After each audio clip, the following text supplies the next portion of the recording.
Hello and welcome to A Critical Dragon, where I talk about narrative in film, television, and books. And today, I thought I would go through some foundational concepts and terms and aspects of narrative, of literature, of literary theory, and sort of talk about some of the concepts, ranging from ones that you probably are very, very familiar with to some that maybe you're not so familiar with, because I think by expanding our knowledge of these different techniques or these different things, that not only can we spot when an author is using them, but become more adept at understanding why they are employed. And for the majority of this discussion, I want to make a very clear point at the beginning, which is it is great being able to spot these things and go, oh, look, it's alliteration. Brilliant. That is always only the first step, because then the next question we have to ask is, why is this alliterated? What effect is it causing? Why is that effect there? How does it shape and change my reading of the scene or the sentence or whatever? And it's the second half of this that is something that we really have to practice, because we can look at something and go, that's a metaphor, that's a simile. Great, fantastic. Why is it a metaphor? What is the metaphor saying? Why is it a metaphor, and why didn't the writer use a simile? Why did they want the strength of what the metaphor does rather than the slightly weaker form that we would find in a lot of similes? What effect is it creating for the scene? Those additional questions are always, well, no, almost always more important than is that a metaphor or a simile? It's looking at the effect caused in readership. And so I'm going to go through some of these. And if people are interested, if there are ones that I have skipped out or ones that I have missed, because I just wrote this list off the top of my head. But if there are any that I have missed and you would like me to do a follow-up video, including a discussion of those things, I'm happy to do that. Just put in the comments which ones that you would like me to talk about a bit more. And I focus mainly on sort of general terms rather than specifically narrative terms. And if people wanted a follow-up video on some specific narrative concepts, I'm happy to do that as well. Just let me know. So let's go through this. The first one, I want to talk about a sort of grouping of different, let's call them descriptive terms. So metaphor, simile, imagery, personification, and symbolism. Obviously, metaphor and simile are very, very similar. They are comparative descriptions that highlight something and emphasize something and describe something by comparing it to something else. A metaphor is saying the thing is the other thing. A simile is saying the thing is like another thing. And typically we, rule of thumb, distinguishing between them, a simile uses as or like to make the comparison. A metaphor directly says this thing is something else. So her eyes were like sapphires. Simile. Her eyes were sapphires. Metaphor. Really simple, straightforward. But you can see, particularly with things like fantasy, where we can see authors literalize the figurative, that saying a fantasy character's eyes were sapphires, really? I didn't know they had jewels for eyes, because in a fantasy world, that could be true. It all depends on the world of the story. So it's really interesting looking at figurative language, which in a mimetic piece of fiction, saying a character, his eyes were sapphires. If that's mimetic fiction, if it's set in the real world, we never once consider, oh, I wonder how he grafted sapphires into his eyes. But when it comes to science fiction and fantasy, we might go, really?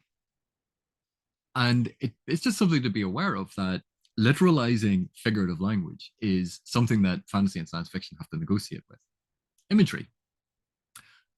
Despite its name, imagery isn't just what is seen. Imagery is generally appealing to the reader's senses through description. So talking about the taste of something, the smell of something, the salt tang of the sea air, because it's not just saying the sea air tasted salty. It it's giving us a more evocative approach. And by referring to it as a tang and giving us the taste of salt, it makes us think of, even though it is air and it's associated with breathing, this is not the smell, it's actually in your mouth. And using imagery, using the senses to engage a reader can create a far more immersive world. Um, Briefly, I'm going to mention here personification. I'm going to come back to personification later because there's a bunch associated with it. But personification, giving human characteristics to a non-human thing. The skies wept. You go, skies don't have eyes and tear ducts. They can't cry. But the skies wept. We're ascribing a human characteristic, weeping, to the skies, which cannot do the thing. But that's basically what personification is, ascribing human characteristics to a non-human thing. Symbolism, when an object or a thing is representing something else. And we have that with, the color black being associated with death, or winter being associated with death. And so using that as a symbol, but you also have a sword symbolizing battle.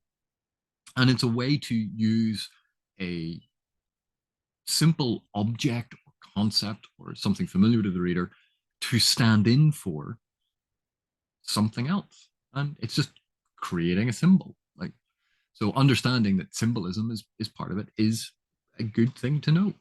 Now I want to talk about repetition.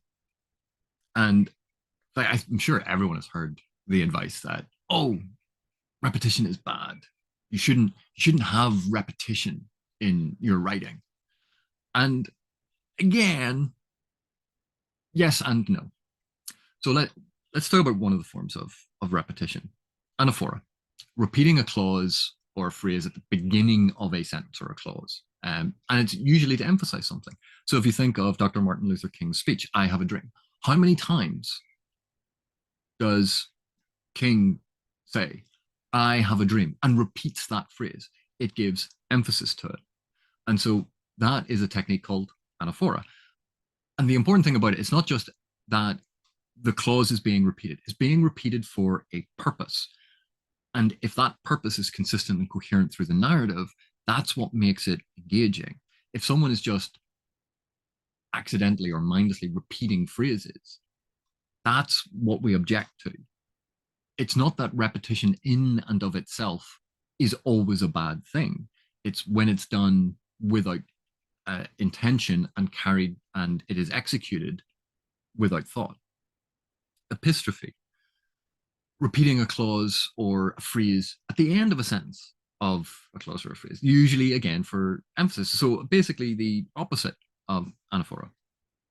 And the government of the people, by the people, for the people, shall not perish from the earth. Again, that sort of rhetorical device, creating the emphasis, creating the power of the phrase. Tautology, a redundant repetition that is not needed. It's frozen ice. You go, if it's ice, it's frozen. A famous megastar, as opposed to what? Those megastars that aren't famous. A PIN number, so your personal identification number. It is a repetition that is adding nothing and usually is self-evident from the thing that has been stated. Frozen ice. Oh, we have plenty of ice. It just isn't frozen yet. You go, in which case that's water. So tautologies, they crop up. Very rarely are they good in general writing. But again, if you're aware of how a tautology comes across, authors can wield this like a scalpel and include deliberate tautologies. But for the most part, tautologies are generally bad.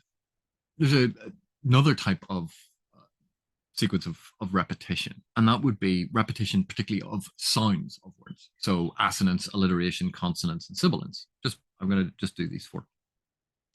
Assonance, the repetition of vowel sounds. The cow mooed at the gooey shoe. So the oo sound is repeated all the way through that. It's not necessarily at the beginning of the word, it's not necessarily at the end of the word. It's a repetition of vowel sounds within the sentence. And assonance can be used to create links between things, to create a feeling of it. But alliteration, the repetition of initial sounds, usually consonant sounds, be back before Ben, and that heavy B being alliterated. But it creates, quite often it's used with um, harder or harsher consonant sounds to create a staccato aspect or to emphasize rhythm. And both assonance and alliteration can emphasize rhythm.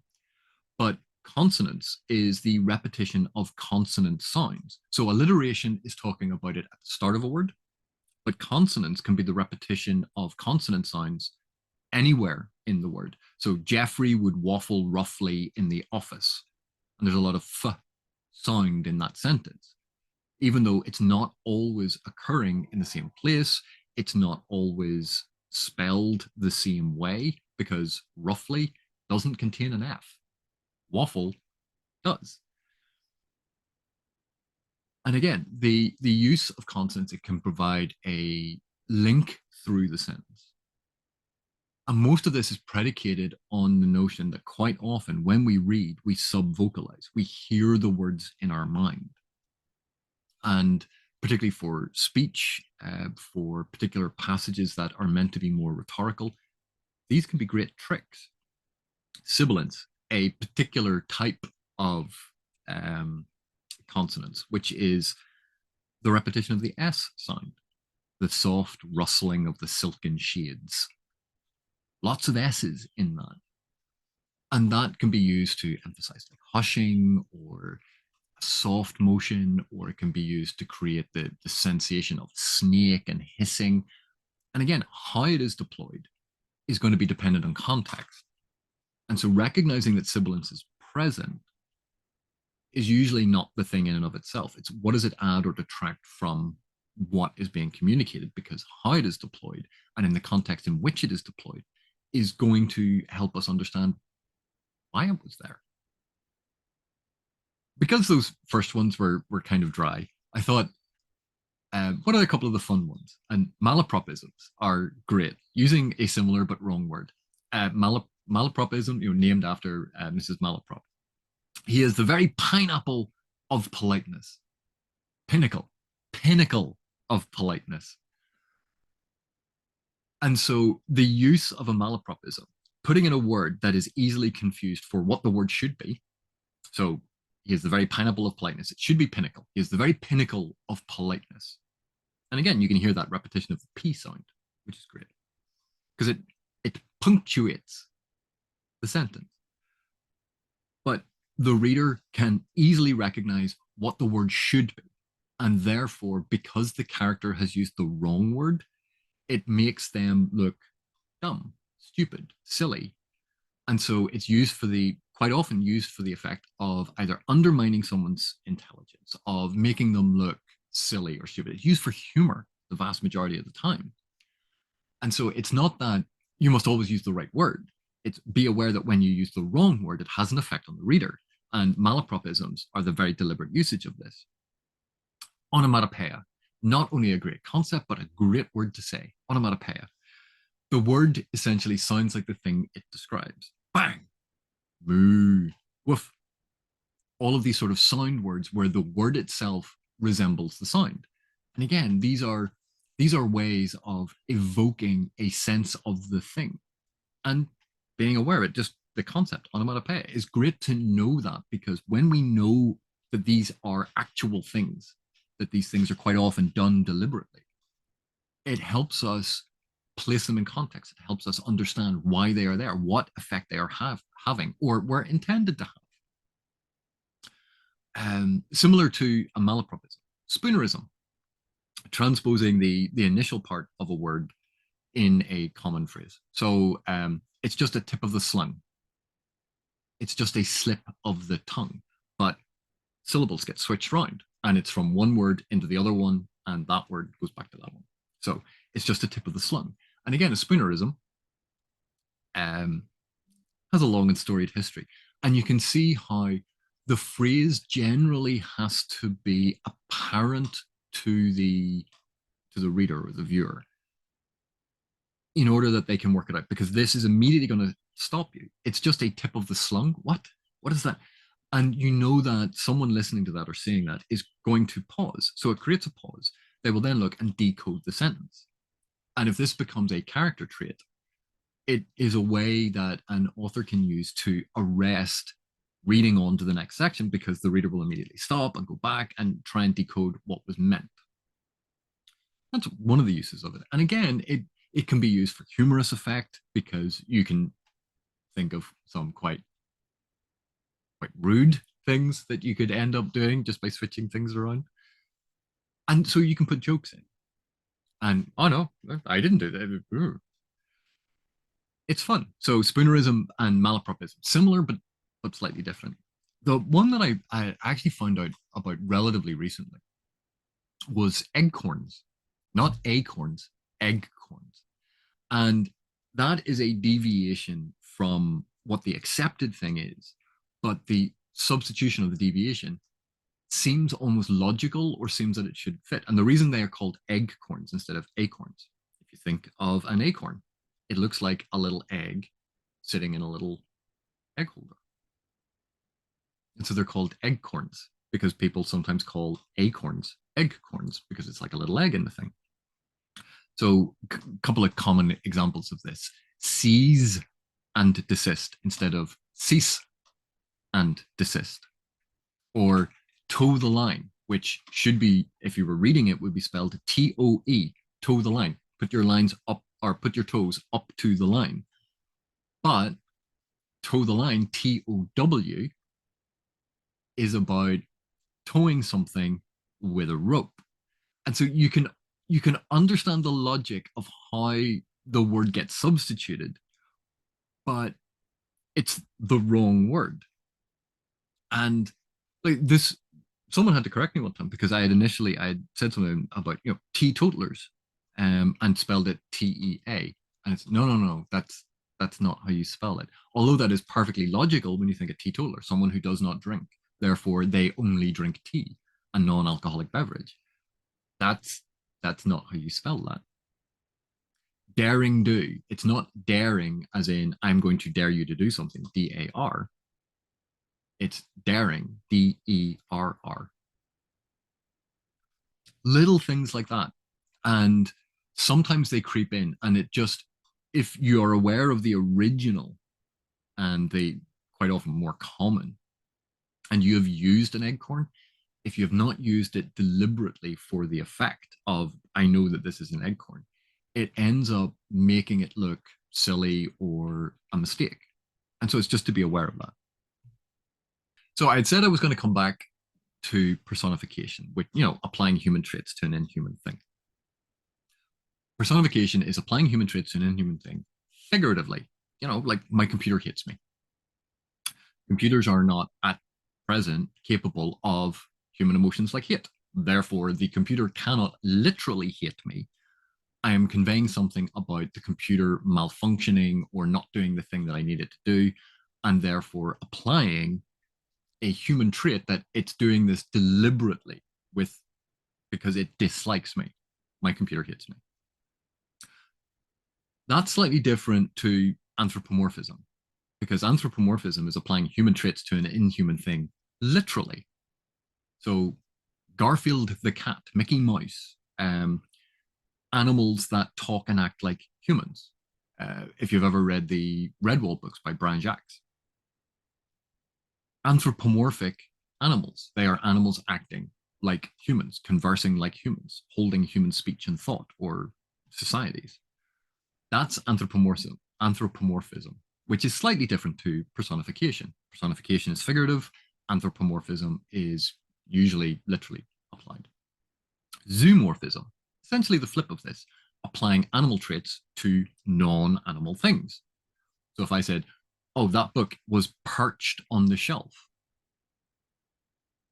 Well, the book cannot perch. The man was perched on the chair. Again, a man cannot perch. Perching is not, is it an animal action associated with birds? It cannot be performed by a human or a book. Therefore, this is applying zoomorphism, applying an animal trait to a thing that is not an animal. And again, it's an evocative way of creating interest and color in descriptions. Instead of the man sat on the edge of his seat and was slightly fidgety and uncomfortable, perched. He pecked at his food. How exactly did he peck? He does not have a beak. But it communicates something effectively and viscerally and with depth and emotion, and it expands what is on the page into something slightly more engaging. So zoomorphism can be a really handy technique. There are some interesting ones in terms of contrast. So juxtaposition. Juxtaposition is putting two things together, quite often, but not necessarily opposites, but putting two things together that don't necessarily go together. And it's the proximity of these two things that create the emphasis. So it was the best of times, it was the worst of times. There is a juxtaposition of these two things. And that particular example, it was the best of times, it was the worst of times that Dickens used. That's also an example of a particular type of juxtaposition, of a paradox, which is superficially often very contradictory, but quite often contains a deeper meaning. I am cruel to be kind. Well, how can you be kind if you're being cruel? It appears initially to be a paradox, but if it's a small moment of cruelty is going to lead to a much greater uh, kindness, we suddenly understand there is a deeper or a hidden or an ulterior meaning to the statement. So paradoxes quite often are something that seems logically inconsistent, but in literature are often used as a way to convey an additional meaning. Oxymoron. I always preferred the pronunciation oxymoron, but oxymoron. Combining contradictory terms to create new meaning. So a silent scream, screaming loud, silence very, very quiet, silent scream. Oh, it's evoking a difference. It seems contradictory, but again, quite often is used to convey something. So an oxymoron could be a bit like a paradox. And again, there is a huge amount of bleed and overlap between a lot of these different concepts. Anthropomorphized characters could have zoomorphic descriptions in a sentence in which assonance is used. These are not mutually exclusive concepts, and there's a lot of overlap. But with oxymorons, old news. How can it be news if it is old? But again, we get the sense of what is meant, even though that doesn't logically follow what is said. And another sort of example of this would be antithesis. The juxtaposition of the conflict, again, creates an emphasis. It is better to reign in hell than serve in heaven. So yeah, there's juxtaposition here. Reigning in hell, serving in heaven. There's no contradiction between these two parts, because it's saying reigning in hell is better than serving. Okay. So it's not a paradox. It's not an oxymoron because it's not contradictory, but it is showing a contrast between the two different things and this conflict, the idea of reigning in hell, serving in heaven. Oh, right, I get what you mean. So antithesis, this is a really nice technique quite often to highlight something through the conflict or contrast of terms within or clauses within a sentence. And I think I'll finish up here because this has been quite long. There are a whole load that I still haven't done. But if people are interested, I hope, let me know if there are other ones that you want me to cover, or if you want me to do another video like this going through a whole bunch of things, because I could do some specific narrative ones. For instance, talking about aspects of time in narrative with analepsis and prolepsis and foreshadowing, and the different things that they are and do, and why we have them. Or I could talk about allegory and parable and illusion and all of that sort of stuff. But that, I think, is long enough for this video. So if there are any other terms that you want me to go through to try and do this sort of basic, generalized, simplified form of some of the concepts, just let me know in the comments. But in the meantime, thank you very much for watching. Thank you for your continued support, and I will see you in the next one.